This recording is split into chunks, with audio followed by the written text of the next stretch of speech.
श्री शिवाय नमस्तुभ्यम। जय भोलेनाथ। आप सभी का दिन शुभ और मंगलमय हो। शनि प्रदोष व्रत भगवान शिव को समर्पित है। इस दिन विशेष रूप से भगवान शिव के साथ साथ शनि देव की पूजा प्रदोष काल में करने से बहुत सारे लाभ मिलते हैं। जैसे सभी पापों का नाश होता है। शनि प्रदोष व्रत करने से व्यक्ति के पिछले जन्मों और वर्तमान जीवन के समस्त पापों का नाश होता है।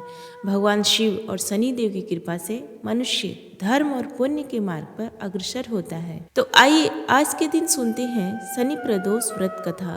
कथा सुनने मात्र से आपको आपके हर कष्ट से मुक्ति मिलती है। शनि प्रदोष व्रत की पौराणिक कथा के अनुसार एक बार की बात है, एक नगर में एक सेठ जी रहते थे। सेठ जी के घर में हर प्रकार की सुख सुविधाएं थी। उनके पास अपार धन संपत्ति थी, लेकिन उन्हें एक ही दुख था कि उनकी कोई संतान नहीं थी। इसी कारण सेठ और सेठानी दुखी रहते थे। उन्होंने संतान प्राप्ति के लिए कई उपाय किए, व्रत उपवास रखे, लेकिन सफलता नहीं मिली। तब दुखी होकर कुछ समय बीतने पर सेठ जी ने अपना काम नौकरों को सौंप दिया और खुद सेठानी के साथ तीर्थ यात्रा के लिए चल पड़े। अपने नगर से बाहर निकलने पर उन्हें एक साधु महाराज मिले जो कि ध्यान मग्न बैठे हुए थे।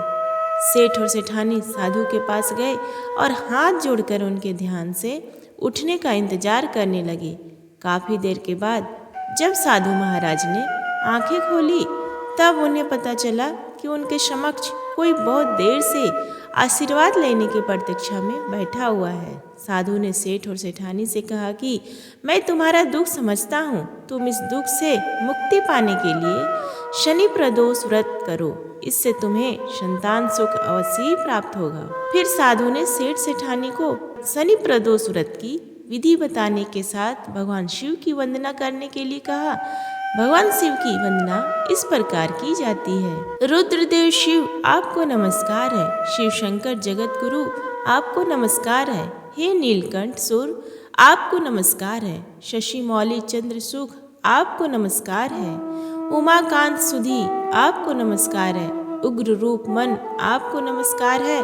ईशान ईश प्रभु नमस्कार है। विश्वेश्वर प्रभु शिव आपको नमस्कार है। साधु से इस प्रकार वंदना करने का विधान जानकर सेठ और सेठानी ने साधु महाराज को धन्यवाद किया और उनसे आशीर्वाद लेकर तीर्थ यात्रा के लिए चल पड़े। तीर्थ यात्रा से लौटने के बाद दोनों ने मिलकर शनि प्रदोष व्रत किया, जिसके प्रभाव से जल्दी ही उनके घर में एक सुंदर पुत्र का जन्म हुआ। इस प्रकार शनि प्रदोष व्रत रखने से सेठ सेठानी का घर खुशियों से भर गया। शनि प्रदोष व्रत के दिन जो भी भक्त जिस भी कामना को लेकर प्रदोष व्रत रखता है, उसकी वह कामना भगवान शिव और शनिदेव की कृपा से अवश्य ही पूरी होती है। आप सुनिए शनिदेव की कथा। पौराणिक कथा के अनुसार एक बार स्वर्ग लोक में सबसे बड़ा कौन, इस प्रश्न पर सभी नवग्रहों में विवाद हो गया। सभी ग्रह एक दूसरे से कहने लगे कि मैं सबसे बड़ा, और इस पर विवाद इतना बढ़ गया कि परस्पर भयंकर युद्ध की स्थिति जैसी बन गई। कोई हल न निकलता देखकर सभी नवग्रहों के देवता देवराज इंद्र के पास जा पहुंचे और कहने लगे, हे देवराज, अब तो आपको ही निर्णय करना होगा कि हम में से सबसे बड़ा कौन है। देवताओं का प्रश्न सुनकर देवराज इंद्र भी उलझन में पड़ गए। तब देवराज इंद्र कहने लगे, हे नवग्रहों, आपको प्रश्न ने तो मुझे भी उलझन में डाल दिया है। मैं इस प्रश्न का उत्तर देने में असमर्थ हूँ। हम सभी पृथ्वी लोक में उज्जैन नगरी में राजा विक्रमादित्य के पास चलते हैं। इस प्रकार देवराज सहित सभी नवग्रहों के देवता उज्जैन नगरी में जा पहुँचे। महल में पहुंचकर जब देवताओं ने उनसे अपना प्रश्न पूछा, तब राजा विक्रमादित्य भी कुछ देर के लिए परेशान हो उठे, क्योंकि सभी देवतागण अपनी अपनी शक्तियों के कारण महान थे। सभी नवग्रहों में से किसी भी एक को छोटा या बड़ा कह देने से उनके क्रोध का शिकार होना पड़ता था। अचानक राजा विक्रमादित्य को एक उपाय सूझा। क्योंकि राजा विक्रमादित्य को न्याय के लिए जाना जाता था, इसलिए उन्होंने न्याय करने के लिए विभिन्न धातुओं अर्थात स्वर्ण, रजत, कांसा, ताम्र, शीशा, रांगा, जस्ता, अब्रक और लोहे के 9 आसन बनवाए। धातुओं के गुणों के अनुसार सभी आसनों को एक दूसरे के पीछे रखवाकर उन्होंने सभी देवता गणों को अपने अपने सिंहासन पर बैठने के लिए कहा। देवताओं के बैठने के बाद राजा विक्रमादित्य ने कहा, आपका निर्णय तो स्वयं हो गया। जो सबसे पहले सिंहासन पर विराजमान है वही सबसे बड़ा है। राजा विक्रमादित्य के निर्णय को सुनकर शनि देवता ने सबसे पीछे आसन पर बैठने के कारण अपने आप को छोटा जानकर क्रोधित होकर कहा, राजा विक्रमादित्य, तुमने मुझे सबसे पीछे बैठाकर मेरा अपमान किया है। तुम मेरी शक्तियों से परिचित नहीं है, मैं तुम्हारा सर्वनाश कर दूंगा। तब शनिदेव ने कहा, सूर्य एक राशि पर 1 महीने, चंद्रमा 2.25 दिन, मंगल 1.5 महीने, बुध और शुक्र 1 महीने, बृहस्पति 133 महीने रहते हैं, लेकिन मैं किसी राशि पर 75 वर्ष अर्थात ढाती जिसे कहते हैं तक रहता हूँ। बड़े बड़े देवताओं को मैंने अपने प्रकोप से पीड़ित किया है, यहाँ तक कि श्री राम को भी 7.5 के कारण ही वन में जाकर रहना पड़ा। रावण को 7.5 के कारण ही युद्ध में मृत्यु का शिकार बनना पड़ा। राजा, अब तू भी मेरे प्रकोप से नहीं बच सकेगा। इसके बाद अन्य ग्रहों के देवता तो बड़ी प्रसन्नता के साथ वहां से चले गए, परंतु शनिदेव बड़े क्रोध के साथ वहां से विदा हुए। राजा विक्रमादित्य पहले की तरह ही न्याय करते रहे। उनके राज्य में सभी स्त्री पुरुष बड़े आनंद से अपना जीवन यापन कर रहे थे। इस प्रकार कुछ दिन ऐसे ही सुकून से बीत गए, लेकिन उधर शनि देवता अभी तक अपने अपमान को नहीं भूल पाए थे। राजा विक्रमादित्य से बदला लेने के लिए एक दिन शनिदेव ने घोड़े के व्यापारी का रूप धारण किया और बहुत से घोड़ों के साथ उज्जैन नगरी में जा पहुंचे। राजा विक्रमादित्य ने अपने राज्य में किसी घोड़े के व्यापारी के आने का समाचार सुना तो उन्होंने भी अपने अश्वपाल को कुछ घोड़े खरीदने के लिए भेज दिया, क्योंकि राजा को घोड़े पालने का भी शौक था। अब घोड़े तो बहुत कीमती थे। अश्वपाल ने जब वापस लौटकर इस बारे में राजा विक्रमादित्य को बताया तो राजा ने स्वयं आकर एक सुंदर और शक्तिशाली घोड़े को पसंद कर लिया। घोड़े की चाल देखने के लिए राजा उस घोड़े पर सवार हुए तो वह घोड़ा तो बिजली की गति से दौड़ पड़ा। तेजी से दौड़ता हुआ घोड़ा राजा को दूर एक जंगल में ले गया और फिर वहां राजा को गिराकर जंगल में कहीं गायब हो गया। अब राजा अपने नगर को लौटने के लिए जंगल में ही भटकने लगा, लेकिन उन्हें लौटने का कोई रास्ता भी नहीं मिला। भटकते भटकते जंगल में इस प्रकार राजा जोर से भूख प्यास लगने लगी। काफी दूर भटकने के बाद आखिरकार राजा को एक चरवाहा मिला। राजा ने उससे पानी मांगी।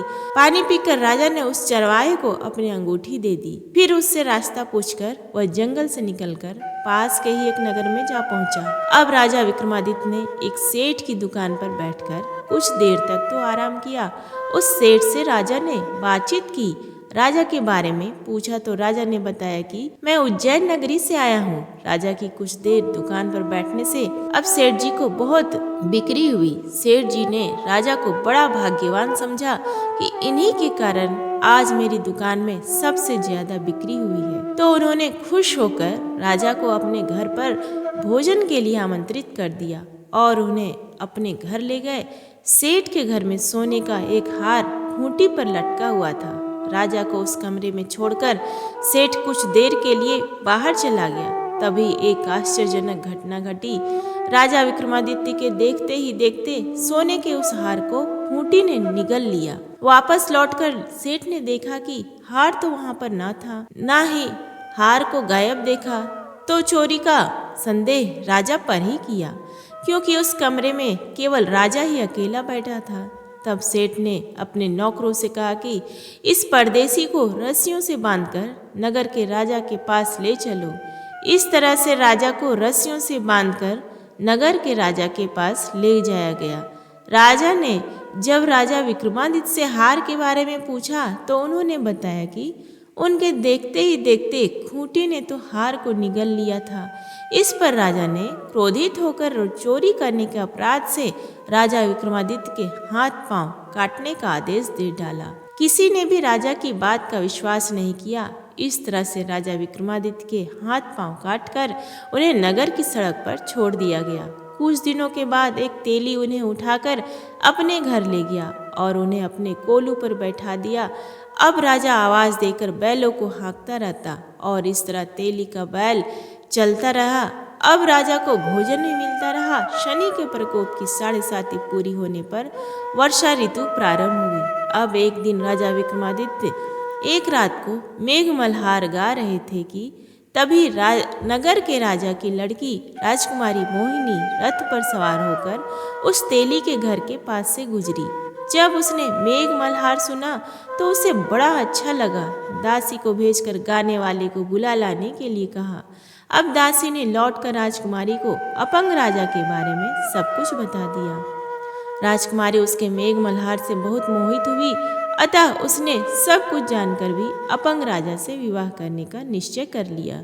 राजकुमारी ने अपने माता पिता से जब यह बात कही कि वह एक अपंग से विवाह करना चाहती है तो वे हैरान रह गए। रानी ने मोहिनी को समझाया, बेटी तेरे भाग्य में तो किसी राजा की रानी होना लिखा है, फिर तू उस अपंग से विवाह करके अपने पांव पर कुल्हाड़ी क्यों मार रही है।